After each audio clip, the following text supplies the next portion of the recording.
Well, hello everyone and welcome to our No-Till Tuesdays webinar. This is our third in our series of 4 webinars we are offering on reduced tillage systems focused on silage corn acreage.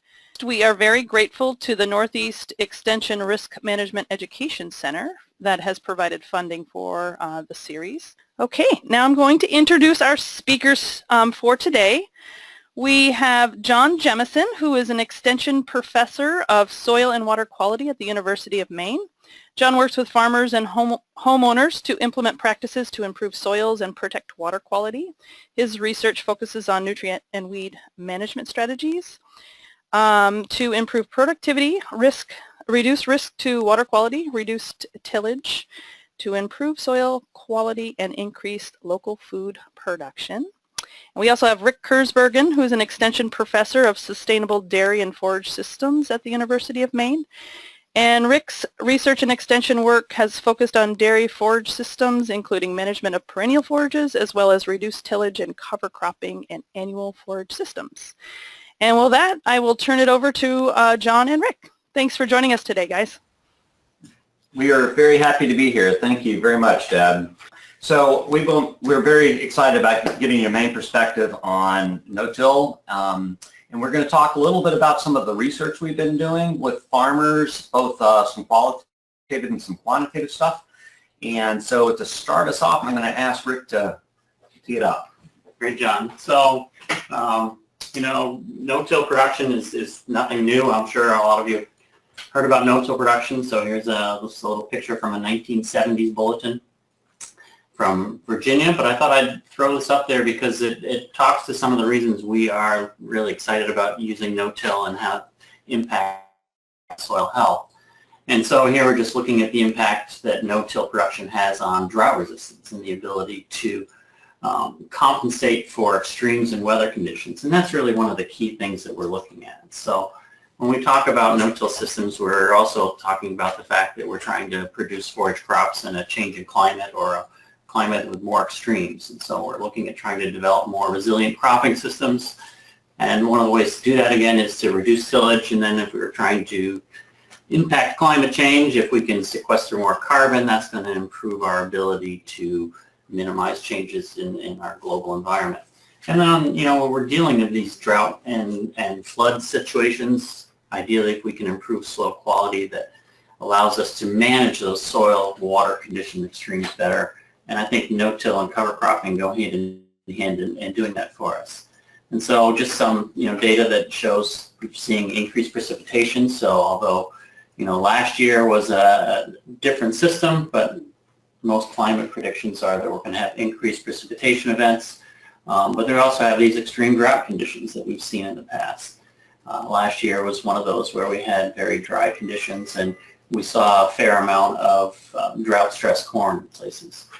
So, other things we need to think about is we've had changing conditions in terms of temperature. So we've had all seasons warming, but winters have been warmer. So that allows us to look at our cropping system and look at crops that potentially could survive our winters a little bit better than other crops have in the past. And also look at, how do we manage this excess water? So not only do we have more water, but we also tend to see more water in extreme events. So the trend is for more water and finding systems that will allow us to grow corn in conditions that will probably either be droughty or wet are important.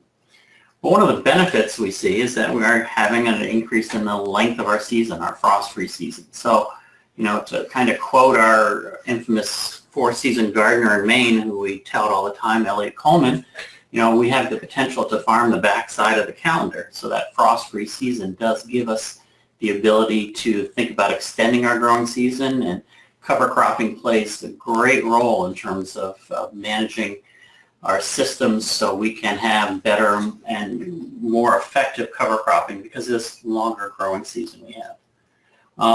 But again, those extreme precipitation events, cover cropping and no-till systems were designed to minimize soil erosion. And so those important that we keep that in mind, and the fact that these precipitation events are becoming more extreme. So we really need to buffer our system against those soil erosion events that potentially could deposit lots of nutrients and soil in our water bodies. And if most of you are from Vermont, all the information around Lake Champlain and phosphorus entering it all is very close and dear to what's going on in your state. And so trying to minimize that phosphorus getting into lake water bodies is critical.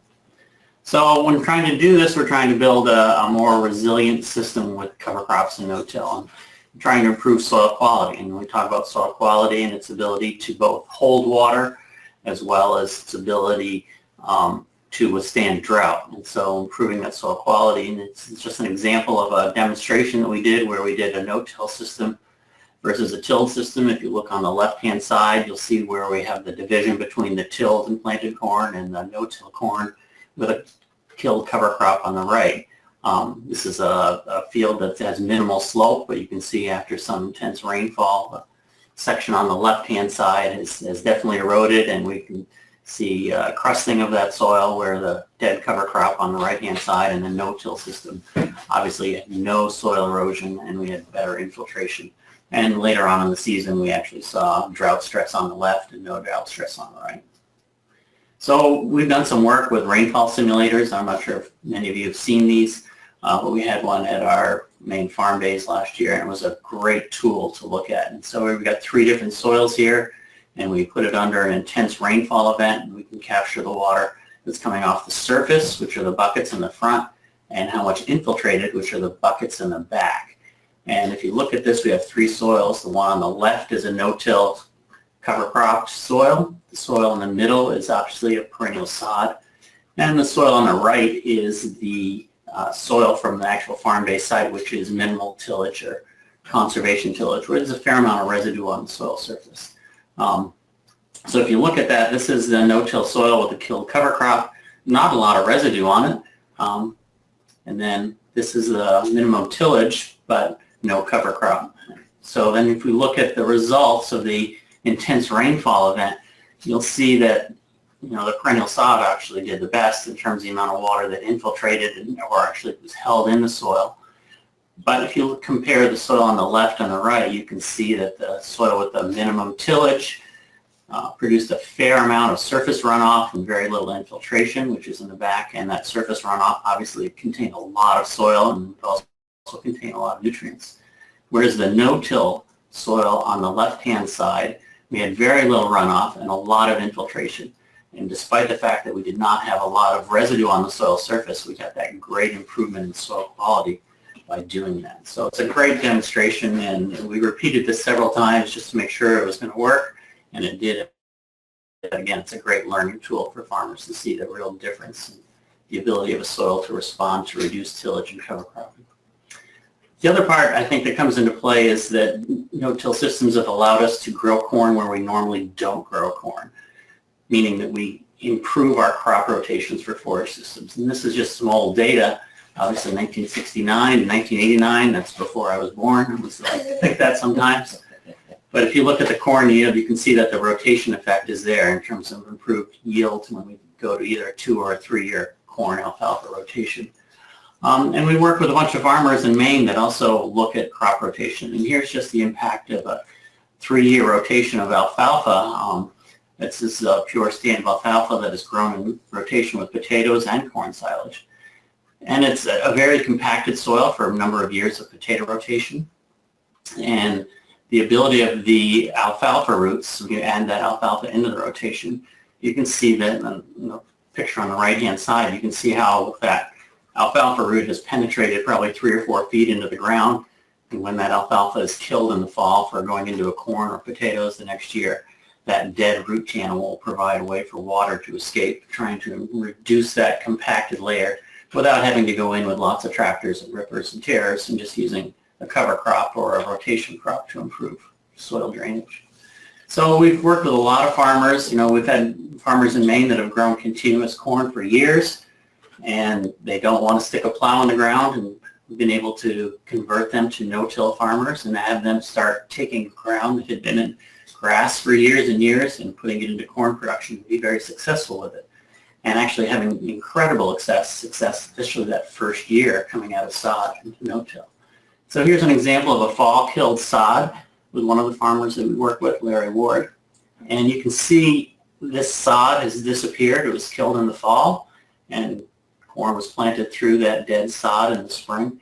And all those little rises that you see on the ground are all worm middens. So those are all channels for water to dissipate out of that field. And it also gives you, a visual impact in terms of the microbial activity potential that's in that soil. We really increase the soil life. And when we work with farmers, that when we look at how a farmer evaluates soil quality, the number of wormholes seem to be one of those indicators that really gets them excited.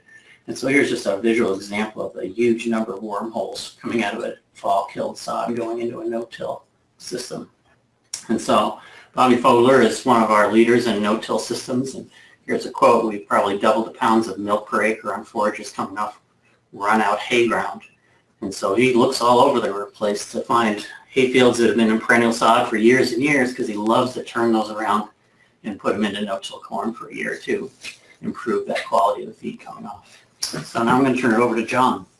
Yeah, excellent. So keep in mind those earthworm middens, and remember this guy, because it will come back in the future here. So we have started some work, or actually now completed this work, where we've looked at what farmers were thinking about no-till production. We went out and did interviews with 20 different farmers, mostly 14 of them from Maine, 6 of them from New Hampshire and Vermont. And we taped these interviews and transcribed them and ran them through a statistical software package for qualitative work. And so what you'll see here are 3 word clouds that we have generated looking at the text of the transcribed texts. And so the bigger the word, the more frequently it was used in the conversations, all right? So the first thing we wanted to ask them was, where did you first learn about no-till production? And of course, Rick was just confident that his name would come up really big on the word cloud. And I was hoping mine would too. But as a matter of fact, it was this gentleman whose name came up the biggest, and that's the same person we were talking about earlier. This is Bob Fogler. So Bob has been a leader in the industry to promote soil quality and soil management changes to be as protective as they can be.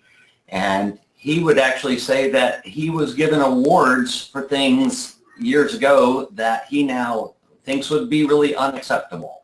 So he's always changing, and he's a real leader in our industry here. And so when you look at the word cloud, you can see here Bobby Fogler is, these 2 names are, that name is the biggest on the whole thing. So clearly he's had a great role, and what he does is he likes to ride his motorcycle, and he goes to people's farms and he talks to them about, hey, you could go to no-till. I've done it. It's going well. Another guy that has been a mover and shaker in our industry is Perry Lilly, and you can see Perry here is another, has shown up also very high. Now, don't forget Rick's over here. Here's Rick Kersbergen, and our programs and our training sessions are important to help get farmers going. So together as a team, we're all kind of trying to move this ball forward, and I think we're starting to do a pretty good job of it. We also asked what was the best advantage that you might think you'd find with no-till production.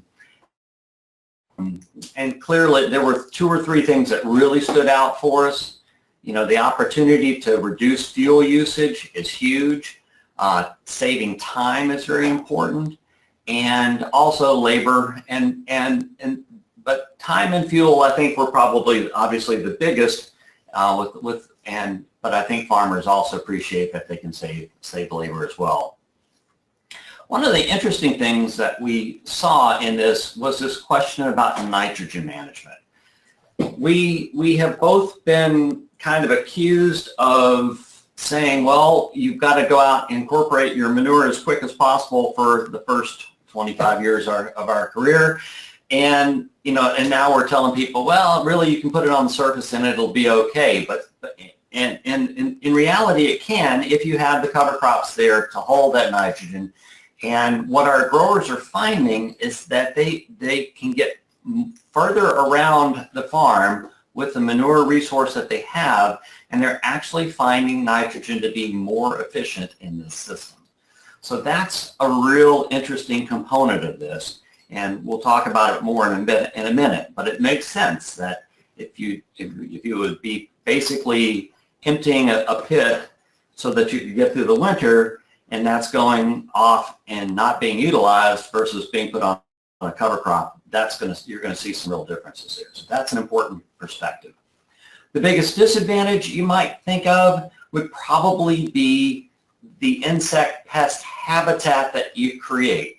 And at least we ought to be thinking about it. We need to be scouting at these fields. Just because you're growing, in a no-till situation, it doesn't mean you can then just go off and forget about it.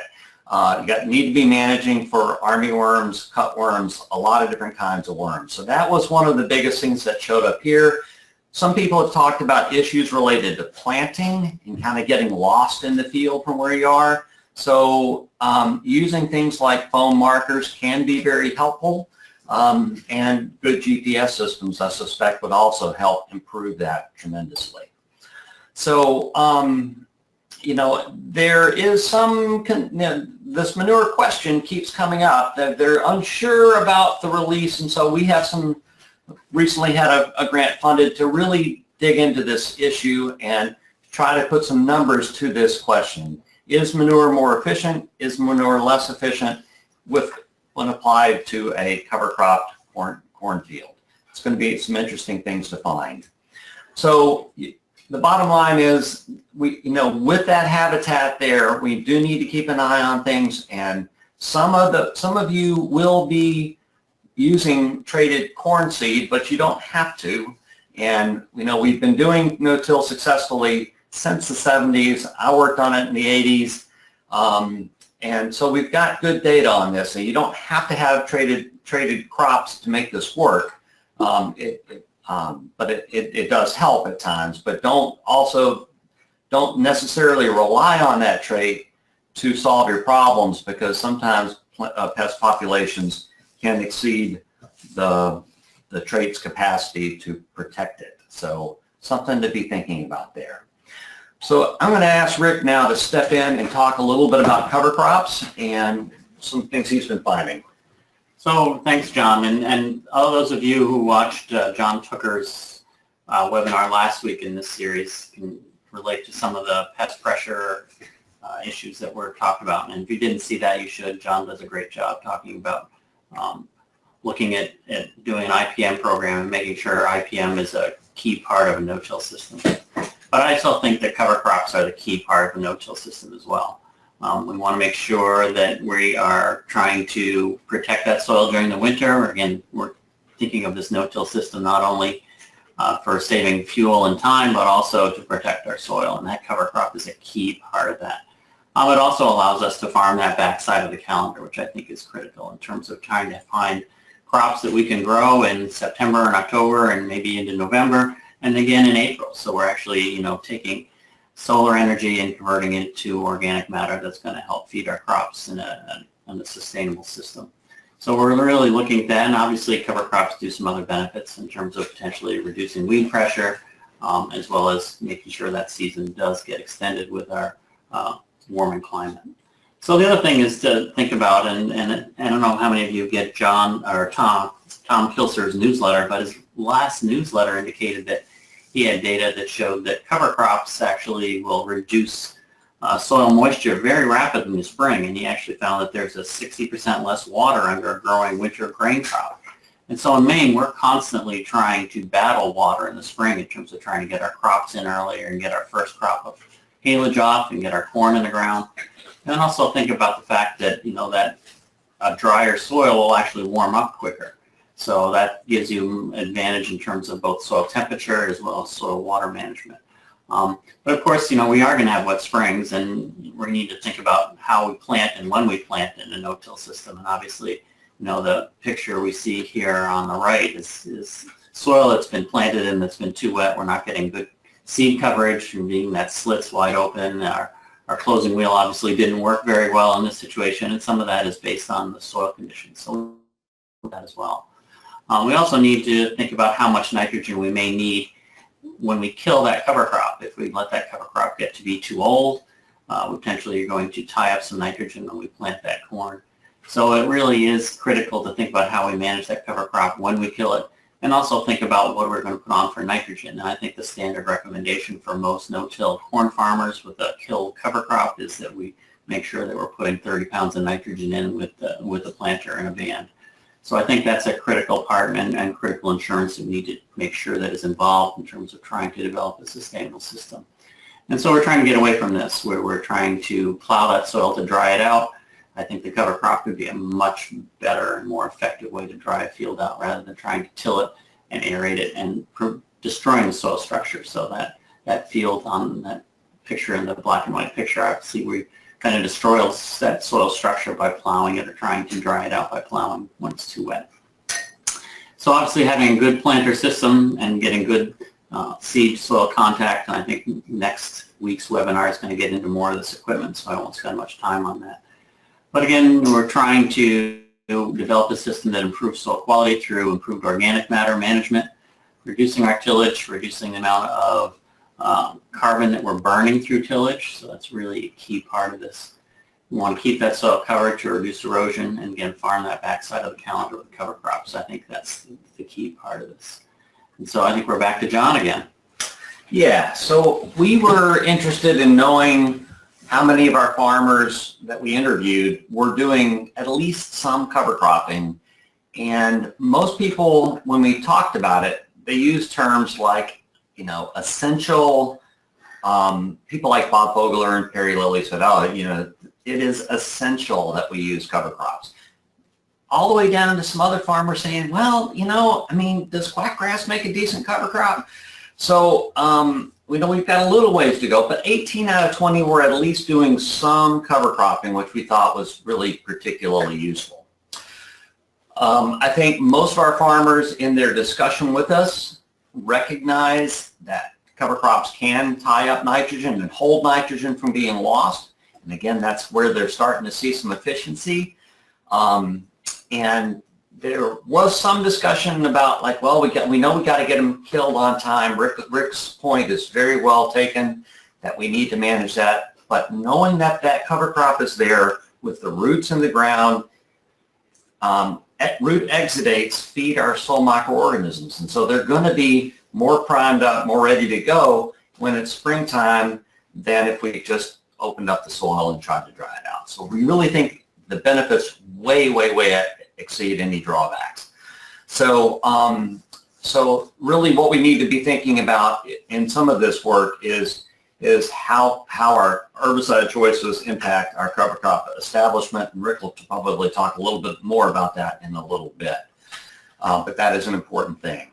So the other thing we really wanted to do in our study was capture what our farmers were thinking and what they were saying about no-till production and their concerns and the benefits. But we also wanted to go out and look at what was the soil quality. Could we see differences on a short-term basis? If someone has been doing no-till for, say, 5 years on some fields but not on others, could we see some real differences here?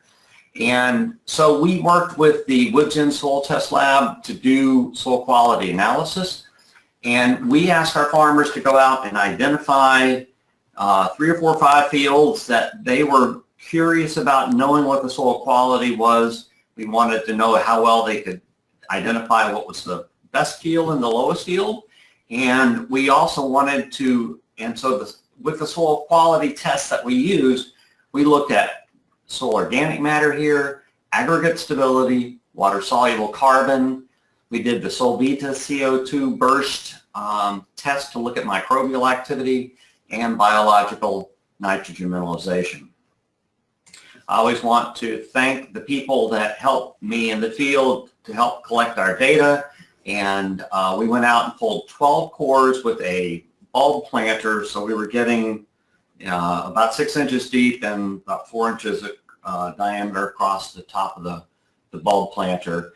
And so we put this, mix this up together to make about 2 pounds, 2.5 pounds of soil for each field. And then we took our sample from that.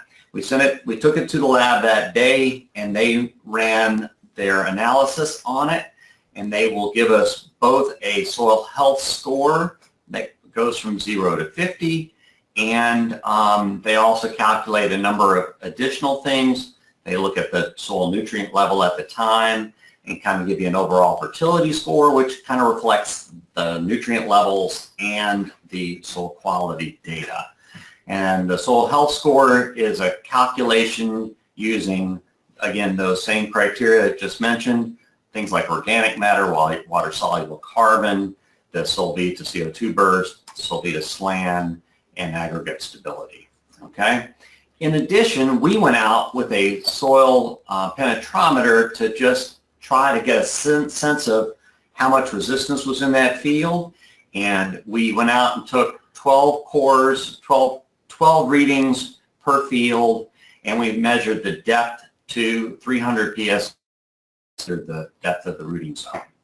We also looked at the earthworm midden count in our different fields to try to get a sense of, you know, is there an improvement in earthworm activity and higher quality soils? Is there an improvement in earthworm activity with longer terms and longer term of no-till, and these sorts of things? And so I have a couple of plots to show you here. So to set this up, this is the number of those earthworm middens, those little mounds that you could see that Rick showed you earlier. We went out and counted those, and these were midden counts per square in a square meter, and this was the soil health index. And we did find an increasing number of middens led to a higher soil health, or we have found higher soil health scores where we had more middens in the fields. And so that is a useful thing to know. And so that at least it tells us that in most of these instances, the longer and the better the soil health, the more biological activity we have. And that's kind of logical, but it's nice to have some data to support that. I also show we were also very interested in knowing how much variability there was within a farm and between our farms. And that's what this particular box plot is showing. You can see here we have the 14 Maine farms across the bottom. This is the soil health index here. And the box represents between 75 and 25% of the value. The line in the middle is the median value. And so you can see from these fields that some fields have a lot of variability. Again, 0 to 50 is the score range. And you can see that we have some that go from as low as 15 or 16 to a high of 34. You can also see that between some of our farms, we have quite a bit of variability. And we were thinking, could part of that variability have come from being in a rotation with potatoes? And that didn't really bear out, because the arrowed farms are farms that are in rotation with some potatoes. And you can see some of our farms that had really super high levels were in rotation with potatoes, and some that were not so high were also as well. So I think the bottom line is we know that there is a degree of difference across these farms. We know that not tilling fields will leave water deep and available for corn plants later in the season. And we went out in August and went to one of our fields that had been tilled that we sampled, and it was a tilled field that we sampled, and this field had curling corn, where when we went to another field right around the corner, we had corn that was healthy, growing, and doing really well. So that, I think, is such a benefit. So they just came from the same farmer, but tilled in a no-tilled field. So with that, I'm going to have Rick wrap this up here for us. So John, we also learned that, you need to make sure that you look at your system through the whole season. And a lot of times people are concerned about no-till corn and cold soils, and they're worried about corn looking yellow early on. But we're finding that, as John says, judge a man's corn in August, not in May or June. So I think that's a key point you need to take to look at your corn throughout the season. We need to do more evaluation of cover crop mixes and establishment methods, and also, realize that soil quality changes don't happen overnight, and it takes some time, and it's really a system that once you get involved in it, it can be really exciting in terms of watching those changes happen. So here's just a quick analysis of 3 soils that I get to work with. That they're all Adams fine sandy loam, and if you know anything about soils, usually those sandy soils can change quality a lot quicker than the heavy clay soils. But you can see that the top soil, which is a no-till with cover crops and liquid manure, versus the bottom, which is conventional till. And if you look just at the analysis between the carbon CO2 burst, the soil organic matter changes, significant changes. A 1% change in organic matter is huge, and this is basically over a course of a 3 or 4 year period. So these are all farmers right in a row, same soil type. Some of them have adopted cover crop wholeheartedly, and just to let you know, the bottom farmer has now adopted cover crops and no-till systems after seeing this slide. So it's been a success story there. So we're constantly looking and trying to figure out where our systems are going to go. Looking at cover crops, and obviously how we apply cover crops and manage them are all key part of this no-till system. And I just want to acknowledge that we've had some funding from the Northeast IPM Center to do some of this work, as well as a SARE grant that both Heather and I are partnering with Masood Hashimi from University of Massachusetts. We sure appreciate the chance to be with you today. Well, thank you again, John and Rick. We really appreciate your time and expertise, and thank you all for joining us today. We'll see you next Tuesday.